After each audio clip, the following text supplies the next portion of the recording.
Bonjour à tous, bienvenue dans cette nouvelle édition de Contre-courant en compagnie d'Alain Badiou. Aujourd'hui, nous recevons Stathis Kouvlakis, professeur de philosophie politique au King's College de Londres et membre du comité central de Syriza. Il y a un peu plus de 8 semaines, un espoir se levait en Grèce avec l'élection de Syriza, formation de la gauche radicale décidée à rompre avec les politiques européennes d'austérité. Aujourd'hui, le bras de fer semble mal engagé. On a pu observer une reconduction de la Troïka sous des appellations un peu euphémisées. Le gouvernement grec se débat avec une terrible crise des liquidités financières, vous allez nous en parler, et les perspectives d'avenir semblent désormais bien sombres. J'ai envie de vous poser une première question, peut-être Stathis Kouvlakis. Est-ce qu'on n'a pas le sentiment finalement qu'Alexis Tsipras et Syriza dans son ensemble avaient été vraiment trop optimistes dans leur appréciation de leur capacité de pression sur les institutions européennes, à commencer par la Banque centrale, bien sûr, qui est la première finalement chronologiquement à avoir frappé peu après l'élection de Tsipras? Écoutez, je crois que la Syriza, sa direction, ses militants savaient que ce ne serait pas une partie de plaisir. Il s'est produit effectivement ce qui était, à mon sens, et pas simplement au mien, largement prévisible, c'est-à-dire que l'élection de Syriza a été accueillie par un véritable tir groupé des institutions européennes, avec, comme vous l'avez dit, la Banque centrale européenne comme fer de lance. Donc dès le 5 février, en fait, avec la décision de la Banque centrale européenne de couper le principal robinet de liquidité aux banques grecques, le gouvernement grec s'est trouvé dos au mur, alors que les fameuses négociations avec les soi-disant partenaires européens, on ne saurait trouver terme plus mal choisi à mon sens que celui-là, on voit bien qu'il s'agit d'adversaires, d'adversaires résolus, extrêmement déterminés à faire échouer cette expérience, et placé effectivement devant cette position très difficile, avec sans doute le 20 février, quand l'accord a été finalement signé, une situation où les banques n'étaient sans doute pas en mesure de rouvrir la semaine prochaine. Elles se trouvaient à court de liquidités, il y avait une sorte de retrait croissant, un début de panique bancaire, si vous voulez, qui s'est accéléré avec la décision de la Banque centrale européenne, qui est un grand classique. Tous les gouvernements de gauche déterminés à changer la situation se sont retrouvés face à ce type d'obstacle. Alors, ce qui effectivement est au cœur ici de la question, je crois, c'est le choix que Syriza, sa direction, avait fait, c'est-à-dire de rompre les politiques d'austérité dans le cadre des institutions européennes et plus particulièrement dans le cadre de la zone euro. Alors, c'est sur cette base que Syriza a été élu, et ça a été sa ligne de conduite, tout particulièrement pendant ces 3 dernières années. Et là, je crois que nous avons vu la limite de cette stratégie. C'est-à-dire, nous avons vu que ces institutions n'étaient pas des institutions qui étaient réceptives à l'argument politique, à l'argument démocratique, si vous voulez, à l'argument selon lequel on est un gouvernement élu, on a un mandat, vous êtes notre banque centrale, il est normal que vous fassiez après tout votre travail et que vous nous laissiez travailler et mettre en œuvre ce pourquoi nous avons été élus. Pas du tout. Ces institutions sont là pour verrouiller des politiques néolibérales extrêmement dures, pour verrouiller la mise sous tutelle de pays entiers par la Troïka, et c'est précisément ce qu'ils ont cherché à faire, contraignant le gouvernement, on l'a bien vu, à des reculs qui sont des reculs très graves dans l'accord du 20 février. Alors effectivement, la Troïka est de retour, à l'heure actuelle, à Athènes, elle est en train de dépouiller les comptes grecs. La différence quand même par rapport à avant, c'est qu'on est bien dans une situation de bras de fer qui continue. Et que Syriza a été contraint de reculer, et il ne pouvait pas faire autrement dans le cadre de cette stratégie. J'entends bien dans le cadre de cette stratégie. Et à l'heure actuelle, la Commission européenne a même dit au gouvernement grec de ne pas opposer son veto à 2 projets de loi qui sont en discussion, qui sont en train d'être votés au Parlement, l'un sur des mesures dites humanitaires, des mesures d'urgence en réalité pour satisfaire des besoins tout à fait immédiats, l'autre pour satisfaire les arriérés d'impôts, Et le gouvernement a décidé de passer outre. Donc je dirais que c'est ça, finalement, la différence. C'est qu'il y a une confrontation, il y a recul, il ne faut pas se voiler la face, mais la confrontation n'est pas terminée. Elle va continuer tout particulièrement dans les mois qui viennent, d'ici l'été. Ces mois seront tout à fait décisifs. Et il faudra réfléchir et mettre en œuvre une autre approche si on veut ne pas reconduire ce qui s'est passé en février, du côté de Syriza. Alain Badiou, êtes-vous surpris par la tournure prise par les événements ? Vous savez, je voudrais dire d'abord que dans ce genre de situation, je ne veux pas jouer la bouche du coche, le sceptique qui a tout prévu, ou des choses de cet ordre. C'est une posture que je déteste, parce que je sais qu'une situation comme celle-là est une situation à certains égards nouvelle, et que la nouveauté, par définition, il faut observer son développement, ses inflexions et les contradictions dont elle est accablée, mais ça, c'est inévitable. La question que j'aimerais vous poser est la suivante. D'une certaine façon, le projet de Syriza était un projet de rupture avec les politiques antérieures, et non seulement avec les politiques antérieures, mais avec la politique dominante à l'échelle de l'Europe tout entière, j'aurais presque envie de dire à l'échelle du monde. En fait, c'était donc l'affirmation d'une singularité extrêmement forte. Alors, il me semble, mais vous allez peut-être me démentir, il me semble qu'il y a une sorte de contradiction actuellement à l'œuvre, mais qui peut-être sera surmontée, entre la nouveauté de cette position, de ce programme, de ce projet, et la méthode politique elle-même. Parce que la méthode politique, au fond, pour l'instant, relève du classicisme. C'est une méthode qui consiste à occuper le pouvoir central dans la légitimité constitutionnelle et électorale et à procéder ensuite à des manœuvres, négociations, discussions avec les partenaires, en fait, avec les adversaires, en espérant que tout cela peut aboutir à une modification effective de la situation. En réalité, comme vous l'avez dit, les adversaires, eux, ne jouent pas ce jeu-là. Ils jouent la partie autrement. Et ça, c'est très important de le voir. Donc, ne faut-il pas en conclure que Syriza, les forces politiques grecques et le peuple grec, finalement, dans son ensemble, devraient aussi entrer dans un jeu différent de celui dans lequel, pour l'instant, il entend traiter la situation? Alors, classique, oui et non. Je dirais que si on examine la séquence grecque dans son ensemble, c'est-à-dire des 5 dernières années, nous voyons qu'elle a des traits, certes, par certains aspects très classiques, d'autres qui le sont par contre moins, même s'il y a des précédents. Les aspects moins classiques, c'est que Syriza ne serait jamais parvenu au pouvoir, alors que c'était un parti très minoritaire il y a de cela quelques années, si en Grèce ne s'étaient pas déroulées des mobilisations populaires et des mouvements sociaux d'une ampleur sans doute inouïe en Europe depuis les années 70. Et ce n'est pas un hasard non plus si l'autre pays européen dans lequel des mouvements du même type, des mouvements eux-mêmes profondément nouveaux d'ailleurs par certains aspects, les mouvements d'occupation des places, mais aussi plusieurs dizaines de jours de grève générale en Grèce, ont eu lieu en Espagne également, avec aussi le phénomène Podemos. Donc là, on a une interaction entre une mobilisation populaire et des phénomènes politiques avec des traductions électorales qui me paraît tout à fait intéressante et novatrice pour les normes européennes. Je dirais que c'est quelque chose qu'on a vu en Amérique latine au cours de la dernière période, et peut-être avant, d'ailleurs on peut penser au Chili, bien sûr, de l'unité populaire, mais plus récemment, par exemple, à la Bolivie, d'Evo Morales. Mais en tout cas, pour l'Europe, et pour l'Europe de ce cycle historique-là, je crois que c'est certainement une nouveauté. Syriza est le produit de ça. Bien sûr, les temporalités de ces deux cycles ne sont pas synchrones, ce serait trop beau. Et c'est pour cela que d'ailleurs que la politique est nécessaire, je crois. Et ils ne sont pas synchrones à l'échelle européenne non plus. Donc là aussi, il faut être attention. Il n'y a pas de solution miracle qui viennent par des sortes de surgissements spontanés par en bas qui se feraient partout et qui permettraient de faire basculer d'un coup comme ça le rapport de force. Il y a une temporalité, il y a une durée de ces processus.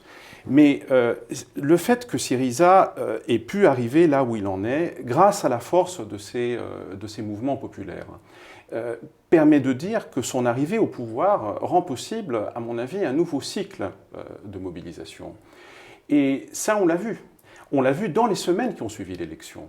On a vu quelque chose qui est, à mon avis, très rare et qui mérite d'être souligné. Alexis Tsipras, dans sa déclaration de politique générale, au tout début février, a terminé son discours en faisant un appel au peuple de se mobiliser, d'investir les rues, d'investir les places, et de poser le peuple, de l'identifier à la Constitution. Il s'est réclamé du dernier article de la Constitution grecque, qui est un peu l'équivalent en fait de l'article des déclarations françaises des droits de l'homme, qui dit que la Constitution réside dans le peuple, dans son patriotisme, dans le fait qu'il puisse, patriotisme dans le sens jacobin en fait, français républicain, dans le fait qu'il puisse se soulever. Et on a vu effectivement quelque chose qui est, à mon avis, inédit dans les normes européennes, des dizaines de milliers de personnes descendre dans les rues d'Athènes pour à la fois soutenir le gouvernement dans cette confrontation et dans ce bras de fer, mais aussi pour faire pression sur lui. Et ça a continué jusqu'au 20 février. Et ça a pris une dimension européenne. Le 15 février a été une journée de mobilisation européenne de soutien au peuple grec. Des milliers, parfois même des dizaines de milliers dans certaines villes de personnes ont manifesté, par exemple à Paris, mais aussi à Rome et dans d'autres villes. Et on a vu au cours de ces dernières périodes l'espoir dont vous avez parlé se traduire aussi par des actes. À l'heure où nous parlons, est-ce que le soutien populaire à Syriza est toujours aussi fort en Grèce, alors même que certaines promesses de campagne semblent avoir été remisées, du moins c'est la première approche qu'on peut avoir? Écoutez, le soutien populaire reste très fort. Il va bien au-delà d'ailleurs de l'électorat de Syriza. Et pour les gens qui étaient présents, on a vu que les gens qui se sont mobilisés débordaient largement, comme c'était le cas en 2011, les rangs habituels, des habitués des cortèges, on va dire, et notamment de la base de Syriza. Il s'étend bien au-delà. En même temps, la société prend conscience des difficultés, ne se raconte pas d'histoire sur ce qui est arrivé, elle sait que c'est très difficile, elle sait que la pression est énorme, elle sait que le rapport de force est extrêmement difficile. Donc c'est un moment différent maintenant, mais il faut recréer maintenant les conditions pour que justement cette interaction entre la mobilisation, le mouvement du peuple et les batailles qui sont menées à un niveau institutionnel et même à un niveau européen, international, puissent continuer. Oui, je suis tout à fait en accord avec votre vision des choses. C'était au fond le sens de ma question. C'était est-ce que la nouveauté politique, si on prend politique au sens où vous venez de le dire, c'est-à-dire non pas simplement l'existence et les actions de l'État, mais l'interaction et la mobilité de cette interaction entre le mouvement populaire et l'État se déploie de façon neuve et inédite. Je sais parfaitement que la situation grecque est de ce point de vue-là chargée d'un héritage tout à fait significatif, intéressant et inédit lui-même en Europe, absolument. Et ce, depuis tout de même de nombreuses années. On se souvient des insurrections de 2008, etc. Donc l'histoire grecque est une histoire populaire et une histoire de soulèvement et d'investissement des rues depuis de longues années. Ça, c'est vrai. Et je suis absolument d'accord avec vous. Syriza et Podemos, dans son registre propre, sont des produits de cette singularité des dernières années, non seulement en termes de politique classique, mais en termes de politique inventée, appelons-la comme ça, de politique qui... La question qui me trouble est peut-être marquée par... je suis peut-être trop marqué par le bilan de l'affaire Mitterrand. Enfin, parce qu'après tout... quand Mitterrand a été élu, c'était aussi sur l'horizon des années 60 et 70, ça prétendait en être un bilan. Les gens sont descendus vraiment par dizaines de milliers dans les rues en criant « on a gagné ». Et puis, on a vu que très vite s'installait une figure d'action qui en réalité se décalait de tout cela pour rentrer petit à petit dans les modulations de l'action étatique traditionnelle et céder aux injonctions de la conjoncture, de sorte que ce mouvement était en fait brisé dès 2 ans après, enfin au bout de 2 années. Nous n'en sommes pas à 2 années après Syriza, mais je suis un peu hanté par cette image, dont j'espère vraiment plus fortement qu'elle ne va pas du tout être répétée. Vous avez écrit quelque part que le péril en la matière, c'est que ce ne soit pas le mouvement populaire qui, par la médiation de ce qu'il a créé ou rendu possible en matière d'organisation, contrôle d'une certaine manière les décisions de l'État, mais qu'il y ait une étatisation rampante. Et j'avais été frappé au moment de l'affaire Mitterrand, de la rapidité avec laquelle cette étatisation se voyait, se lisait, en particulier dans le domaine économique et financier, alors que là, le programme était extrêmement ambitieux. Rappelons qu'il s'agissait de nationaliser des pans entiers de l'économie française, la quasi-totalité des banques, etc., et que ça a été fait en plus. Et en dépit de tout cela, la méthode politique, la manière d'être politique me paraît déterminante au long cours. Et c'était pour ça que je vous interrogeais, l'expérience de Syriza me passionne, pour autant qu'elle est aussi l'expérience d'une relation de type nouveau, en Europe en tout cas, et aujourd'hui, entre les procédures de l'État et le mouvement populaire. Et moi, à mon avis, c'est le cœur de la question. Le profil des dirigeants de Syriza est tout de même très éloigné de celui du terrain. Oui, c'est vrai. Alexis Tsipras lui-même provient quand même d'une mouvance authentiquement radicale, sinon communiste. La coloration politique de François Mitterrand, qui était un vieux politicien et qui était plutôt en bout de carrière, était beaucoup plus incertaine, si on peut Elle dire. était beaucoup plus incertaine, mais tout de même les communistes étaient là, le projet était d'une grande radicalité, plus grand que la radicalité affichée par Syriza, dont le programme est pour l'instant un programme en quelque manière sympathiquement négatif, c'est-à-dire non à l'austérité, une autre politique possible, mais on n'en connaît pas les contours intrinsèques. Il n'y a pas d'atteinte explicitement annoncée à la propriété privée, ce qui est quand même le cœur de la tradition communiste. Mais ça ne me dérange pas. Je comprends bien que la question programmatique immédiate est une question qui doit d'abord faire ses preuves dans les premières décisions qui sont prises, dans les orientations. Ce qui m'intéresse, c'est que dans le cas nouveau, je vois justement la possibilité d'une nouvelle dialectique entre les opérations de l'État et le mouvement populaire. Et c'est là-dessus que je vous interroge, parce que c'est cela qui fait différence, vous avez raison. Les dirigeants de Syriza constituent une organisation de type nouveau, mais la question de savoir si leur politique dans l'État va être différente est une question ouverte. Je suis d'accord avec ce qu'a dit Alain Badiou. Une petite remarque concernant le programme. Il apparaît comme peu radical, mais je crois que la vraie radicalité d'un programme se juge par rapport à une conjoncture et non pas dans l'abstrait. C'est vrai. Dans la conjoncture actuelle, des mots d'ordre qui en soi peuvent être des mots d'ordre extrêmement modestes, extrêmement modérés même, prennent une signification, je dirais, potentiellement révolutionnaire. Demander l'annulation de la plus grande partie de la dette à l'heure actuelle est un mot d'ordre, on le voit bien, qui fâche, qui trace une véritable ligne de démarcation, qui désorganise l'adversaire. Et l'adversaire ne s'y trompe pas. Il sait justement où se trouve à l'heure actuelle la ligne de fracture, le point de conflit. Il faut infliger des défaites aux politiques néolibérales. Et pour ce faire, l'expérience grecque montre que les mouvements, les mobilisations sont la condition indispensable, sont le point de départ du processus, mais elles ne sont pas suffisantes en elles-mêmes. Il faut investir l'État, mais sans se laisser totalement investir par l'État. Effectivement, tout le problème est là.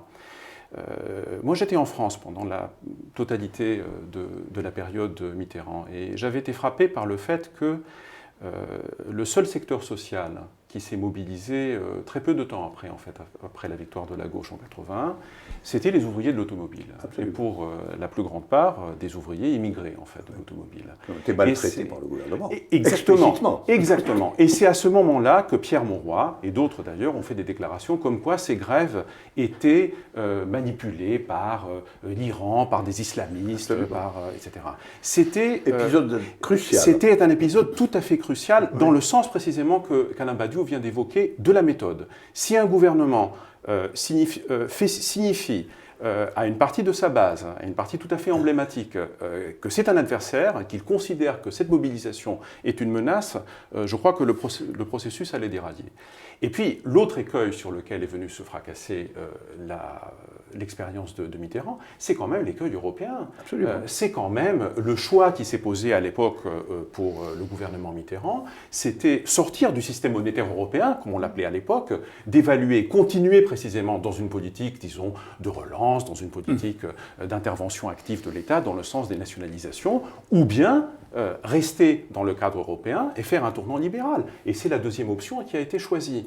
Eh bien, toute proportion gardée, les choix ne sont peut-être pas si différents pour Syriza à l'heure actuelle. C'est-à-dire, soit il y a une ligne de rupture avec le cadre européen dont les contours doivent être explorés. Et je crois que c'est le grand défi, en fait, pour les forces politiques et pour les forces sociales en Grèce, dans le temps politique très dense qui est le nôtre à l'heure actuelle, ou bien sinon, céder, dans ce cas-là, ne peut conduire qu'à une défaite très très grave, aux conséquences potentiellement désastreuses, non seulement pour la Grèce, mais pour la partie qui est en train de se jouer en Europe à l'heure actuelle. Alors justement, venons-en à la question de l'euro. que vous êtes en train de frôler. Certains observateurs ont voulu croire que les 4 mois qu'avait gagné Tsipras, avant donc, le prochain round de négociations en juin, visaient précisément peut-être à préparer secrètement une sortie de l'euro. Ce sont des discours qu'on a entendus. Donc peut-être faisons un point avec vous. Au sein de Syriza, quel est le rapport de force justement entre les internationalistes au sens large, qui s'accrochent à l'idée d'une rupture impossible, et ceux, je crois, dont vous faites partie, qui se sont interdits de considérer qu'il fallait rester à toute force, et quelles qu'en soient les conséquences dans la zone euro. J'ai juste une petite objection par rapport à un terme que vous avez utilisé. Je n'accepte pas du tout de dire que les partisans de rester dans l'euro, et plus particulièrement des camarades de Syriza qui sont sur ce type de position, sont internationalistes. Je pense qu'ils le sont, qu'ils pensent l'être, et que les autres ne le seraient pas. Moi, je pense que personnellement, l'internationalisme n'a rien à voir avec la Banque Centrale Européenne. Je ne reconnais aucune qualité internationaliste à M. Mario Draghi. Et je dois dire que pour moi, l'internationalisme est du côté de ceux qui s'opposent à M. Mario Draghi à l'heure actuelle, à sa politique et à tout ce qu'il incarne, même en tant que personne, d'ailleurs. Par ses traits physiques, je dirais. Donc, ça a toujours été un point de débat intense dans Syriza, la question de l'euro. Et la manière dont ça s'est posé, c'est de la part disons, un point de vue qui disait que la sortie de l'euro entraîne des difficultés, des problèmes très graves, ce qui est vrai d'ailleurs. Des problèmes qui peuvent avoir des conséquences, y compris pour le pouvoir d'achat, pour la machine productive du pays, et qu'il vaut mieux essayer de mener la bataille dans les institutions en essayant de s'appuyer là où on peut. Sur les contradictions qui existent à l'heure actuelle en Europe, sur les appuis des opinions publiques, sur les mouvements qui existent pour essayer de mener la bataille. Eh bien, là, on voit que ça ne marche pas. Parce que les 4 mois gagnés, en fait, ne sont pas des 4 mois gagnés. Le supplice de la goutte continue. L'État grec, en fait, est au bord de la cessation de paiement. Avec les échéances de prêts, et l'endettement, la machine infernale de l'endettement qui n'a été arrêtée en rien, il est fort possible que le mois prochain, il se trouve devant une incapacité de payer les fonctionnaires, de payer les retraites, dans une situation d'insolvabilité. Même chose pour le système bancaire, qui est de toute façon extrêmement fragile. Donc, par rapport à ça, je crois que les lignes sont en train de bouger. Avant-hier, Alexis Tsipras, dans un entretien remarqué qu'il a donné à un quotidien grec, Ethnos, répondant à la question de savoir qu'est-ce que vous allez faire si vous vous trouvez à court de liquidité, est-ce qu'il y a un plan alternatif, a répondu, je le cite quasiment verbatim, il dit bien sûr, il y a un plan alternatif, la Grèce ne fait pas de chantage, mais n'acceptera pas de céder à un chantage. Le pays dispose de grandes possibilités. Bien sûr, nous ne voulons pas aboutir à une telle impasse, mais donc voilà où nous en sommes à l'heure actuelle. Pour moi, il n'y a pas d'autre choix, y compris en tant qu'arme de négociation, si vous voulez. Quand dans une confrontation, l'adversaire, parce que c'est un adversaire qu'il s'agit, c'est d'avance qu'il y a une ligne que vous n'allez pas franchir, il va mettre toute la pression là-dessus. Et c'est de toute façon ce qu'il est en train de faire déjà à l'heure actuelle, jusqu'à ce que vous cédiez, jusqu'à la capitulation. Il est vital à l'heure actuelle pour les élites politiques européennes, mais pour les intérêts économiques et sociaux qu'elles expriment, d'obtenir pas simplement le recul du gouvernement Syriza, une humiliation politique de Syriza. Parce que cette humiliation politique envoie en même temps un signal à Podemos, aux Espagnols. Elles envoient un signal à toutes les forces sociales politiques en Europe qui contestent les politiques d'austérité. Voyez ce qui arrive aux Grecs, c'est ce qui vous arrivera à vous aussi si, par mégarde, vous essayez de faire comme eux. Mais au sein de Syriza, combien sont prêts à cette rupture ? Parce que je cite d'ailleurs un entretien que vous avez donné il y a 2 mois, peu de temps je crois après l'élection de Syriza, un entretien dans la revue Jacobin, la revue américaine qui est disponible en ligne. Et je vous cite, vous dites, évoquant certains membres de Syriza, vous dites « On a le sentiment que pour eux, éviter à tout prix la rupture avec l'euro est devenu la garantie mythique d'une perspective internationaliste. C'est du reste ce vers quoi je vous orientais tout à l'heure. Quel est le rapport de force entre ces différentes tendances? Combien sont sur votre ligne? Vous savez, c'est très difficile de dire quel est le rapport de force, comme vous dites, dans des situations aussi tendues. Aussi avec la fluidité qu'elles ont. Nous verrons quel est le rapport de force. Ce que j'avais dit dans cet entretien, c'est que pour moi, dans le cas grec, il n'y a pas de terrain intermédiaire entre la rupture et la capitulation. Alors, ce n'est pas quelque chose qui se déroule simplement à un instant T. Ça se déroule au cours d'une durée, mais cette durée est limitée. Elle est d'une durée de quelques mois, à mon avis, d'ici l'été. C'est dans ce temps très, très dense, très court, qu'un certain nombre de choses vont se trancher à l'intérieur de Syriza, mais à l'intérieur de la société grecque plus largement. Et le problème que je me pose, c'est de savoir si, en réalité, le choix que vous présentez, là, le choix entre, qui serait au terme ou à l'horizon de la tension actuelle, entre tout faire pour rester dans la zone euro et par conséquent faire savoir à l'adversaire qu'en réalité on capitulera à un moment quelconque, et accepter jusqu'au bout, au fond, de tenir la ligne sur les points principaux qui sont les vôtres, de façon à faire savoir à l'adversaire qu'on ne cédera pas, ce choix me paraît en effet constitutif de la situation actuelle. D'un autre côté, au fond, du point de vue du contenu ultime, de la question de savoir où va se trouver la possibilité d'une nouvelle situation pour le peuple grec, etc., les choses sont encore plus complexes et plus obscures que cela. Une chose qui m'a frappé dans les dernières périodes, c'est la prise de position de ce vieux crabe de Giscard d'Estaing en faveur de votre sortie de l'euro, justement.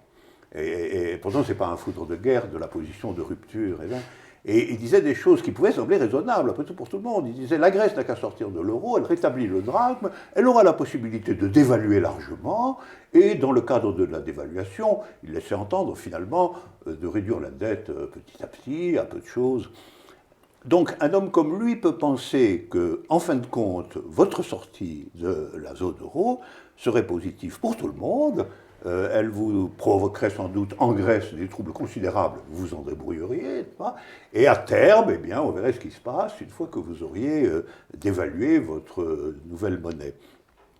Je dis ça parce que la crispation actuelle sur cette question est une crispation tactique, c'est une crispation conjoncturelle. Elle concerne votre rapport à l'Europe, mais du point de vue, en quelque sorte, de la vision positive que vous auriez de l'avenir du peuple grec et de la Grèce, quel serait le support programmatique, populaire, politique, en réalité, de cette mesure, à certains égards, en effet, actuellement extrêmement disputée, mais à certains égards aussi de caractère technique, qui serait sortir et d'évaluer ou rester et s'obstiner. Voilà. C'est-à-dire, je vous interroge au fond sur comment vous verriez, vous, dans la séquence suivante, enfin, ou un peu au-delà, au sens où Marx disait que la tâche du communiste, c'est toujours de voir l'étape qui suit. Comment vous verriez l'étape qui suit au-delà de cette bataille dont je comprends bien les tenants, les aboutissants et, au fond, les tensions qu'elle suscite à l'intérieur et à l'extérieur de la Grèce? Nous sommes dans un moment de crise et Syriza a permis justement d'aiguiser la crise et les contradictions. On sait bien que dans ces moments-là, justement, l'adversaire, le bloc dominant, lui-même hésite entre plusieurs stratégies. Pour le moment, la stratégie dominante, en tout cas, n'est pas celle que vous avez évoquée, qui existe cependant. Il semble peut-être qu'une partie des élites allemandes soit également sur ces positions, se débarrasser des Grecs d'un certain point de vue à tout prix. Mais en réalité, ce qu'on veut, c'est leur infliger une raclée. Oui. C'est ça qui est avant tout alors, le cas. Et je crois que garder la Grèce dans la cage de fer et contraindre Syriza à faire finalement ce que tous les autres gouvernements de gauche ont fait avant lui, à montrer qu'il est comme les autres. Que c'est obligatoire. Que c'est obligatoire, qu'il n'y a pas d'autre voie. C'est ça, pour moi, la véritable stratégie, de montrer que Tsipras, finalement, c'est pas différent de François Hollande, c'est pas différent de Romano Prodi, c'est pas différent de ce qu'on a vu ces derniers temps de la gauche social-démocrate en Europe. Alors, quant à la question de la possibilité, j'ai j'ai retenu une formulation que vous aviez utilisée dans votre livre Le réveil de l'histoire, qui était que ce n'est pas exactement le moment du possible, mais de la possibilité du possible. Et elle m'est revenue à l'esprit, figurez-vous, le soir même des élections en Grèce, parce que l'un des amis de Syriza a dit les gens n'ont pas voté tellement pour l'espoir, mais pour l'espoir d'un espoir. Et je crois que nous en sommes là, en réalité. C'est-à-dire nous sommes dans une phase où il s'agit de briser un carcan. Et c'est à partir de là que la question véritablement des possibles va se poser à chaud, si vous voulez. Et là, ça me permet de rebondir sur l'un de vos thèmes. Je crois comme vous qu'il faut une idée. Et je crois comme vous que cette idée n'a pas d'autre nom, en fait, que le communisme. Mais le communisme, pour moi, n'est pas simplement une idée, si vous voulez. C'est aussi le mouvement réel. Bien sûr. Et il y a une tension. Et là, je crois que la situation grecque permet de reprendre peut-être à nouveau frais la question, non pas en disant dans un sens simple et naïf, si vous voulez, que Syriza, c'est le communisme, ce n'est pas du tout ce que je suis en train de dire, mais que la séquence que nous sommes en train de vivre, cette expérience avec les divers éléments qu'elle apporte, permettent de retravailler cette question, offre des éléments de réponse, non pas une réponse bien sûr toute faite, mais des éléments qui permettent de poser à nouveau frais certaines questions. Et notamment un point qui, dans votre élaboration de ce moment-là, me semblait être quand même clairement mis de côté, qui est celui de l'investissement de l'État. Qui ne se réduit pas d'ailleurs aux élections, car être gouvernement est une chose, avoir le pouvoir d'État en est une tout autre. Mais je crois que pour obtenir des victoires, pour briser précisément le carcan et pour briser l'intériorisation de la défaite dont la gauche radicale, finalement, a tant souffert pendant toute cette période, de cette subalternité qui est une subalternité intériorisée. Eh bien, il faut précisément des victoires. Je ne dis pas une victoire, je dis des victoires. Et ce qui s'est passé en Grèce n'est pas la victoire, mais c'est une victoire et quelque chose qui va dans ce sens, surtout si on la replace dans le contexte d'ensemble, justement, de cette séquence. Je vous accorde tout à fait ce que vous dites. Je vis moi-même la venue au pouvoir de Syriza, naturellement, comme une victoire, au sens où vous le dites. C'est-à-dire, c'est manifestement une modification du régime des possibilités existant en Europe aujourd'hui, ça c'est certain. J'ai eu affaire à assez d'amis qui votaient pour Hollande en pensant que c'était peut-être l'ouverture d'une possibilité pour savoir que Syriza c'est autre chose. Je peux m'installer dans cette différence malgré tout. Et tout ça me fait penser, et c'est ce que vous dites, mais sous une forme plus formalisée, c'est-à-dire que dans ce genre d'affaires, il y a trois termes, il n'y en a pas que deux. C'est-à-dire il y a l'État, il y a le mouvement, et puis il y a la procédure d'investissement de l'État qui, naturellement, est à la fois rendue possible par le mouvement, mais exécutée, réalisée par quelque chose qu'il faut bien nommer quand même des figures organisées de la politique. Voilà. Donc Syriza, c'est le nom en Grèce de la figure nouvelle d'organisation de la politique, dans le rapport possible lui-même à transformer entre le mouvement populaire et l'État.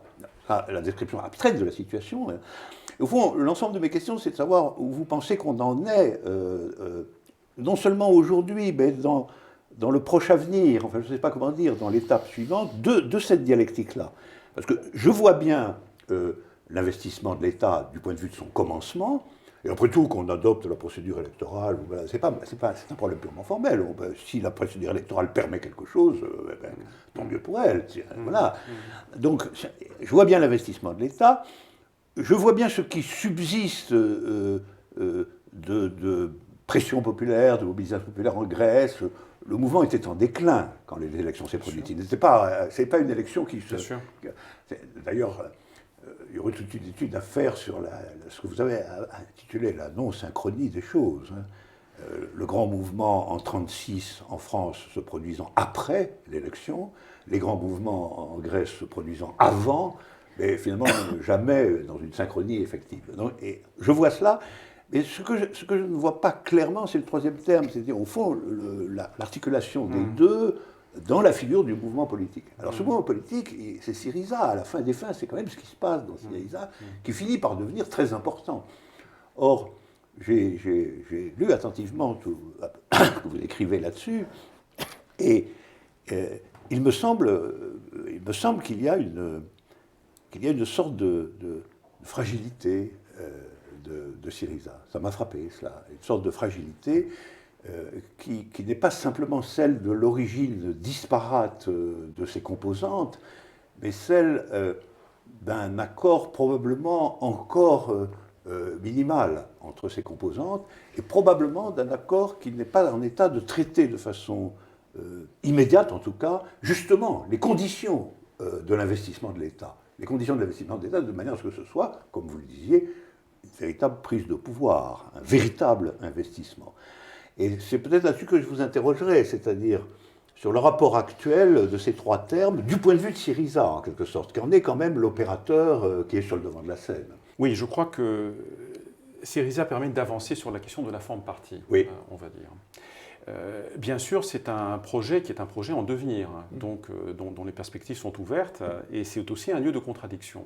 Donc il faut se débrouiller avec tout ça, d'une certaine façon. C'est une tentative, c'est une entreprise de ramener et à faire travailler en commun à peu près toutes les cultures, finalement, que les traditions du XXe siècle, du mouvement révolutionnaire et de la gauche radicale nous ont léguées. Mais ces cultures, parfois, coexistent et ne sont pas encore arrivées véritablement à produire en quelque sorte une nouvelle culture politique. Mais il y a malgré tout des avancées qui ont été faites dans ce sens. Par ailleurs, l'exercice du pouvoir gouvernemental entraîne toutes sortes de problèmes et des contradictions qui ne sont pas du tout évidentes. On voit bien qu'il y a une tentation d'autonomisation, des tendances fortes qui poussent à l'autonomisation des cercles qui investissent plus l'appareil d'État que les autres, qui gardent encore qui sont directement immergés dans les pratiques sociales et dans les mouvements. Donc les contradictions vont de plus en plus être intériorisées à l'intérieur de Syriza. Donc il faut voir que la manière dont la situation va évoluer va permettre à ces contradictions de se retravailler, et là il faut que ça se passe d'une manière productive, si possible, en essayant d'éviter le type de factionnalisme que les organisations de ce type ont pu connaître par le passé, tout en sachant que bien sûr il y aura des contradictions, des confrontations et des débats internes. Pour le projet politique, je crois que j'exprime peut-être un point de vue pas simplement personnel, mais disons le point de vue d'une recherche peut-être qui est en train de se faire. Il y a Syriza, il n'y a pas que Syriza comme l'ex de la période. Il y a quand même un maillage qui s'est fait par le bas de la société grecque, par toutes sortes d'expériences d'auto-organisation, de mouvements à une échelle assez locale, mais parfois avec des manières souples précisément de se lier entre elles, qui ont dû faire face aux urgences finalement de l'heure, parce que l'État s'est effondré en réalité en Grèce. Oui.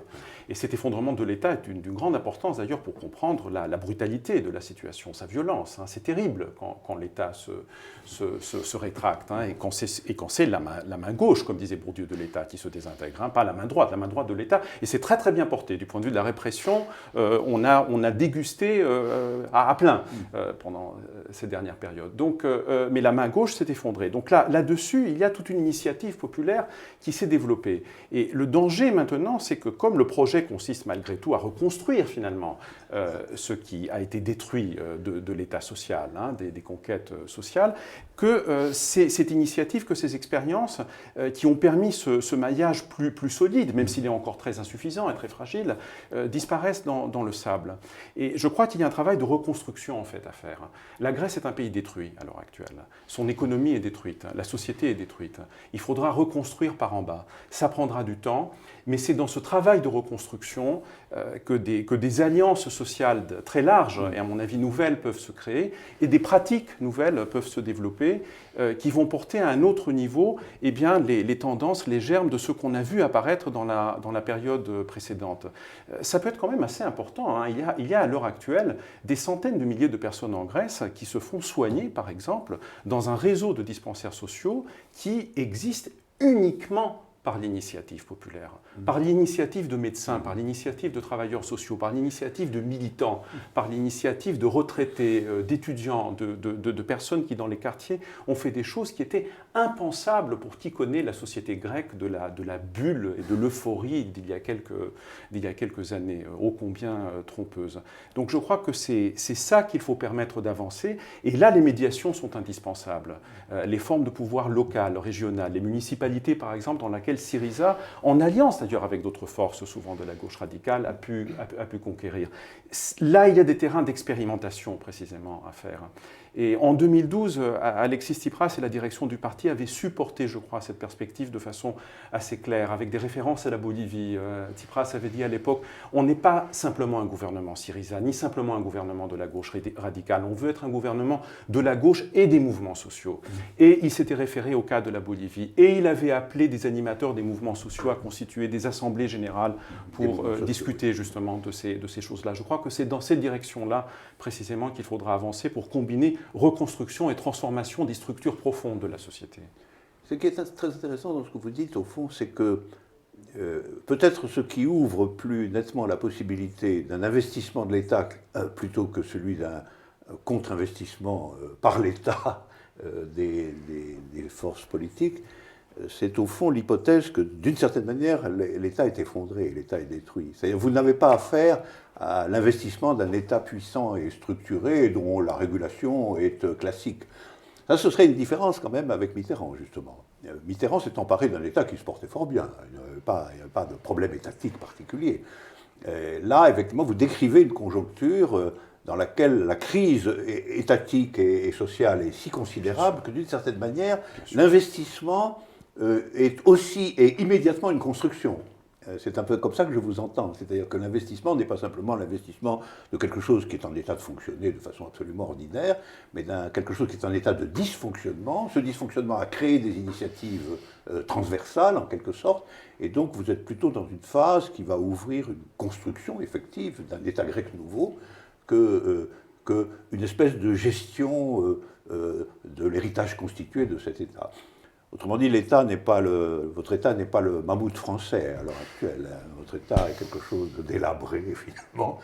Et en vérité, c'est un malheur populaire, tout de même, vous le rappelez. L'État délabré, c'est très dur à supporter. Mais c'est aussi, en un certain sens, une chance politique. Oui. Vous évoquiez tous les deux, il y a un moment, la fragilité interne de Syriza. Il y a un autre élément de fragilité de Syriza, me semble-t-il, et c'est sa solitude peut-être. N'avez-vous pas été surpris vous évoquiez au début de votre intervention un certain mouvement de sympathie dans les autres gauches radicales qui s'est traduit à Paris notamment par la présence de quelques milliers de manifestants. Mais venant des autres gouvernements dont on aurait pu imaginer, il semblerait que Tsipras l'ait imaginé à un moment comme la France, qu'ils aient pu profiter de la situation pour eux-mêmes assouplir leur situation vis-à-vis des institutions européennes. N'avez-vous pas été surpris de voir que finalement, au lieu de vous venir en main, ils se raidissaient eux-mêmes ? Personnellement, pas du tout. Je pense qu'il y avait effectivement des nuances peut-être dans les estimations, dans le sens où, si vous voulez, il y avait peut-être de la part d'une partie de la direction de Syriza, le calcul selon lequel certains gouvernements européens, comme vous l'avez dit, avaient leurs propres raisons en réalité, de vouloir prendre quelques distances, disons, par rapport à la ligne de Schäuble, et qu'on pouvait jouer sur ces contradictions. Hein. Donc c'est quelque chose qui, tactiquement d'ailleurs, n'a rien d'absurde, sauf qu'on a vu que quand il s'agit de défendre les choix fondamentaux, ces gouvernements étaient unis. On ne peut pas faire passer en France la loi Macron et en même temps faire des ouvertures à Syriza. Ce n'est pas vrai, ce n'est pas possible. Il y a une profonde cohérence entre les deux. Et quand Alexis Tsipras était venu en France en 2012, entre les élections de mai et de juin, en fait, alors qu'il était déjà le chef de l'opposition, si vous voulez, dans son pays. Il est venu d'abord en France, puis en Allemagne. En Allemagne, il a été reçu officiellement par tous les partis politiques allemands représentés au Parlement, notamment par les sociaux-démocrates, peut-être pas par les chrétiens-démocrates, mais certainement par les sociaux-démocrates allemands. Le Parti socialiste français a refusé de le recevoir à l'époque. Et non seulement cela, mais François Hollande était intervenu de façon extrêmement virulente dans la campagne électorale grecque de juin 2012 pour dire, et l'interview est passée en boucle pendant les jours qui ont précédé le scrutin, pour dire aux Grecs, ne votez pas pour des partis qui prônent la rupture, ne votez pas pour des partis qui prônent la rupture par rapport aux engagements pris. Vous savez, cette formule totalement fétiche des engagements pris par les gouvernements précédents. Et Alexis Tsipras avait repris le mot d'ordre de Jean-Luc Mélenchon, de l'Andréou. pour caractériser Hollande, hein, une sorte de contraction entre Papandréou, Georges Papandréou en Grèce, qui a quitté le pouvoir dans des conditions honteuses, et François Hollande, qui semble en prendre le chemin, je crois. Mais je crois que vous voyez que la raison profonde pour laquelle les gouvernements de ce type, sociaux-démocrates, de gauche, traditionnels, etc., ne sont pas en état de soutenir Syriza, c'est que leur mode de propagande principal est d'expliquer que les choix qu'ils font sont des choix forcés. C'est-à-dire ce ne sont pas des gens qui disent « on va réaliser un programme de transformation extraordinaire ». Ce sont des gens qui disent « notre choix est un choix forcé ». Si Syriza réussit son entreprise, ce sera quand même la démonstration que ce n'est pas vrai que ce choix était aussi forcé qu'ils le disent, que simplement ils ne se sont pas donné les moyens proprement politiques d'inventer autre chose. Alors ça, c'est une question de vie ou de mort pour eux. Une question de vie ou de mort depuis très longtemps. Depuis, en réalité, je reviens à mon obsession, parce que c'est l'expérience française en la matière, depuis 1983. Quand en réalité, au moment du choix crucial dont vous avez parlé tout à l'heure, la politique gouvernementale a consisté à dire nous ne pouvons pas faire autre chose. Et où ils ont inventé, pour ne pas employer le mot austérité, le mot rigueur, la politique de rigueur. Une bonne partie de la politique social-démocrate consiste à changer les mots pour la même chose. Rigueur et pas austérité, développement d'une nouvelle croissance et pas payer la dette, etc., etc. Donc voilà, ça je crois que c'est un point tout à fait essentiel. Et c'est aussi cela, votre extraordinaire responsabilité. Il faut dire, quand je dis vous, c'est le peuple grec, et vous aussi. J'entends. Bien sûr.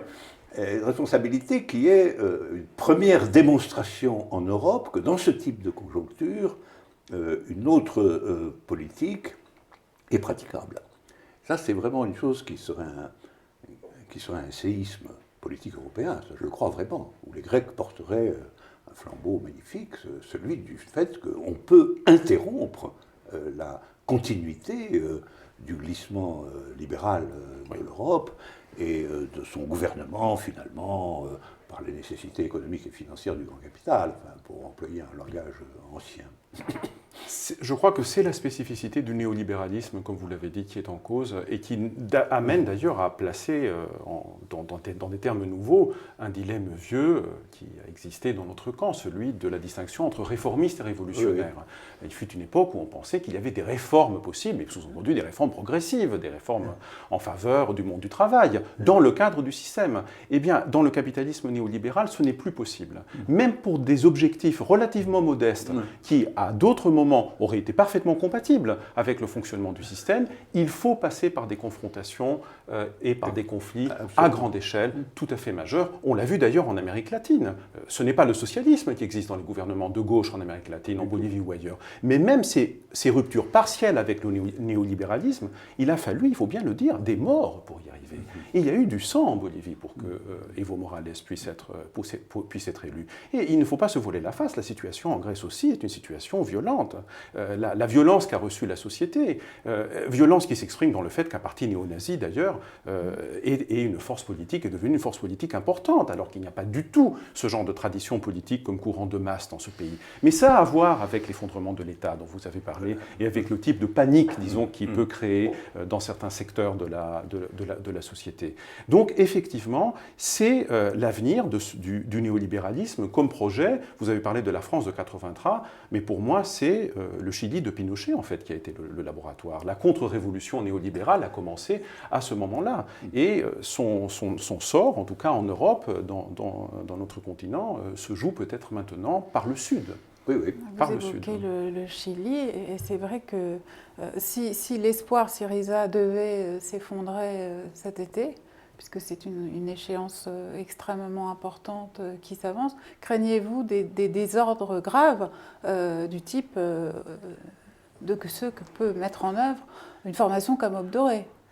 Écoutez, vous savez, les Grecs n'ont pas besoin du Chili et de la référence au Chili que j'utilise moi-même pour reconnaître cela. Ils ont connu eux-mêmes le coup d'État. Et les techniques qui ont été utilisées après en Amérique latine ont d'abord été utilisées en Grèce. Je peux, du point de vue de ma famille, en témoigner personnellement d'ailleurs. Mais je crois qu'à l'heure actuelle, ce n'est pas du côté de l'armée que le problème peut surgir, surtout de la police et du secteur de l'appareil judiciaire. Il y a effectivement un risque d'une stratégie de la tension en Grèce qui s'est déjà manifestée quand Aube Dorée était dans sa phase offensive, justement. Et on a vu au moment de l'arrestation de ses dirigeants, suite à l'assassinat du militant, du rappeur, en septembre 2013, que des hauts dirigeants de la police, mais aussi des services, ont été arrêtés en même temps. Preuve que, justement, de quelque chose qu'on connaît parfaitement, qu'il existe des réseaux parallèles dans certains secteurs de l'appareil d'État, que ces secteurs sont, à l'heure actuelle, se tiennent quoi, pour le moment, parce que, disons, c'est Berlin qui mène à l'heure actuelle la danse contre le gouvernement Syriza, mais ils peuvent prendre ou reprendre du service dans un moment futur. Et là, le rapport de force dans la société et bien sûr la vigilance et la mobilisation populaire sont tout à fait indispensables pour venir à bout de ce type de menaces. Ben écoutez, je vais vous poser une dernière question purement subjective. Est-ce que vous êtes plutôt optimiste? On me la pose parfois, cette question, Alain Badiou, et j'y ai réfléchi moi-même beaucoup. Et je dois vous dire que d'un point de vue personnel, je me suis trouvé pendant ces derniers mois à vivre quelque chose d'assez différent en fait, de ce que j'ai vécu en 35 ans de vie militante. Un état subjectif nouveau, si vous voulez. D'une très grande angoisse, d'une très grande excitation, des moments de joie, mais qui alternent très très subitement parfois avec des moments beaucoup plus sombres justement. Mais dans tout cela, les mots de pessimisme et d'optimisme ne conviennent pas. Je crois que quand on est dans le feu, dans la bataille, il n'y a que la bataille qui compte. Et la volonté de mener ce combat, et c'est ma seule préoccupation. Ce n'est même pas que je choisis de mettre de côté le reste, ce qu'on appelle habituellement par ces termes d'optimisme. Simplement, c'est des mots dont je sens qu'ils n'agissent pas, qu'ils n'existent pas dans ce que... J'y verrais une configuration subjective qui prouve que vous êtes réellement dans un moment intense de votre histoire.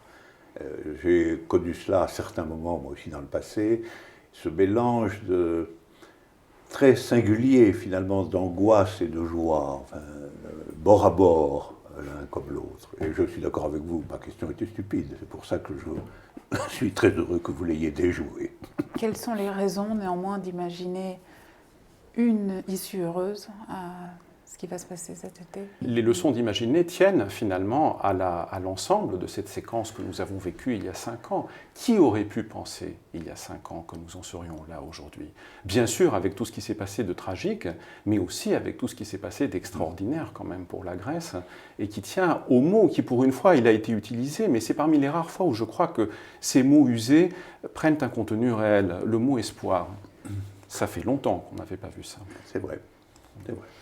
Merci beaucoup, Stathis Kouvlakis, d'avoir pris le temps de venir nous rendre visite à Paris. À bientôt, Alain Badiou, à bientôt. pour une nouvelle édition pour de Contre-Courant.